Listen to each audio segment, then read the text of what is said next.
கடவுள் வந்து அந்த சின்ன குழந்தைக்கு வந்து அளவு கொடுத்துங்க அப்படின்னு சொல்லிட்டு அவங்க கிட்ட வந்து சொன்னாங்க. இல்ல அந்த குழந்தைய வந்து கேட்டது, எம்மா எனக்கு கடவுள் பேரை வச்சு எனக்கு நாக்கில் அளவு கொடுத்துங்க அப்படின்ட்டு அந்த குழந்தை கேட்டுச்சு. குழந்தைய கடவுள் ஒண்ணுன்னு சொல்லுவாங்க. அந்த குழந்தைக்கே அளவு கொடுத்தீங்கன்னா இப்ப அந்த கடவுளுக்கே நீங்க அளவு கொடுத்தீங்க. சந்தோஷத்தை பாரு, அந்த குழந்தை அழுகுறா நாக்கு வழியில. அளவு குத்து, நானும் அளவு குத்திருக்கேன்டா. அளவு குத்திட்டுனா அடுத்து ஒரு 2 நாளைக்கு நாக்கு பேச முடியாது, தடிப்பான மாதிரி இருக்கும். அப்படிதான் பேச முடியும்.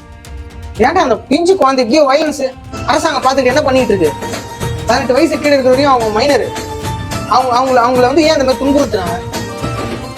கடவுள் பேரை வச்சுட்டு பண்றது குழந்தைடா அந்த நாக்கு. அந்த குழந்தைக்கு நாக்கு ஏதாவது ஆகி எதனா பேச்சு போச்சுன்னா அப்ப என்ன பண்ணீங்க? கடவுள் அவன் நாக்கு கொடுக்க போறாரு.